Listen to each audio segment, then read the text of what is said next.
They invited her as a joke. That was the truth no one bothered to hide. A high school reunion, wrapped in nostalgia and fake smiles, became the perfect stage for people who had never apologized for who they used to be. Years ago, they had given her a nickname that followed her through hallways and locker rooms like a shadow, Ugly Duckling. A black girl who didn't fit their standards, didn't have the clothes, the confidence, or the protection to fight back. So when the invitation arrived, some of them laughed, some were curious, some wanted to see if time had been as cruel to her as they once were. They imagined awkward silence, forced politeness, maybe even pity. What they didn't imagine was the sound of the room stopping when she walked in. Not because she demanded attention, not because she announced herself, but because the girl they had reduced to a punchline had become something they could no longer look down on. And in that moment, every memory they thought was buried came back to haunt them.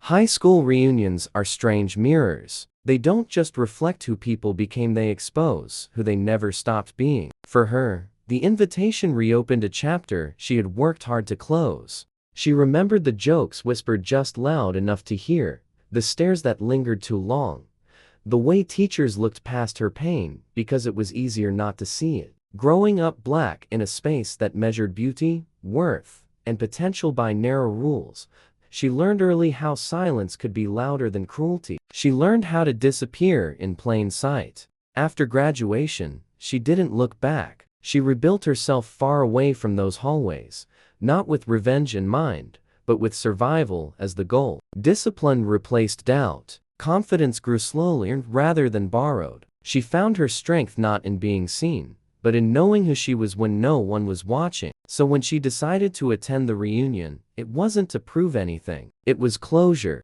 What she didn't expect was that her presence would force everyone else to confront the past they had never taken responsibility for. Because sometimes, the most powerful glow-up isn't physical, it's walking back into a room that once broke you, fully whole, and realizing it no longer has power over you. The reunion was held in the same gym where banners once hung celebrating people who had never learned her name. As she walked in, the smell of polished floors and old memories settled in her chest, not with fear, but with awareness. Conversation slowed first, then stopped entirely, the way they do when something familiar doesn't fit the version people have rehearsed in their minds. A few faces recognized her instantly, eyes narrowing, trying to reconcile the past with the present. Others didn't recognize her at all, which somehow felt even more unsettling. The girl they remembered had learned to keep her head down, to take up as little space as possible. The woman standing there did neither. She moved with calm intention,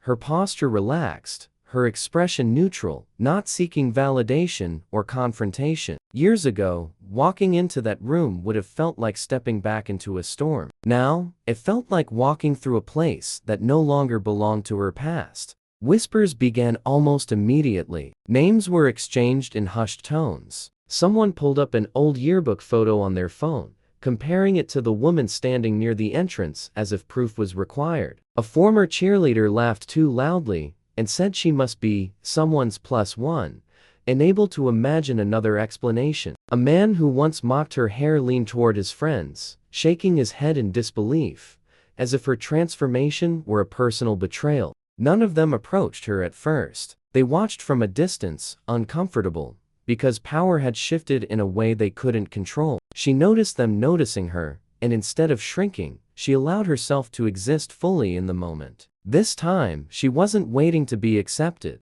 As the night unfolded, fragments of the past surfaced in unexpected ways. A former classmate offered a drink with an apology that sounded rehearsed, like something meant to ease his conscience rather than acknowledge harm. Another tried to joke about how everyone gets teased in high school, minimizing years of cruelty into something small enough to dismiss. She listened politely, thanked them, and moved on, understanding that closure didn't require agreement. The hardest moment came when she passed the old trophy case, where a group of popular girls once cornered her, laughing as they compared her body to everyone else's and explaining in detail why she would never be enough. Standing there now, she felt a quiet ache, not of pain, but of distance. That version of her felt like someone she used to know, not someone she still was. Across the room, A circle of former bullies gathered, curiosity overpowering discomfort. One finally asked the question they had all been circling around. What do you do now? The question carried an unspoken challenge,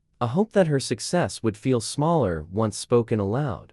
She answered calmly, explaining that she worked in fashion, traveled often, and had learned to build a life that felt honest to her. She didn't mention runways or magazine covers. She didn't need to. When someone nearby pulled up a photo of her on their phone, taken from a recent campaign, the energy shifted instantly. Faces fell, smiles disappeared. The label they once used to define her collapsed under the weight of reality. What unsettled them most wasn't her beauty, but her composure. She wasn't triumphant. She wasn't vengeful. She didn't remind them of what they had said or how they had treated her. She simply stood there, fully formed, unbothered by the need to be understood by people who had once refused to see her. For the first time, they realized that the reunion hadn't been a stage for their amusement. It was a mirror, and it was unforgiving. Each whisper, each laugh from years ago echoed back.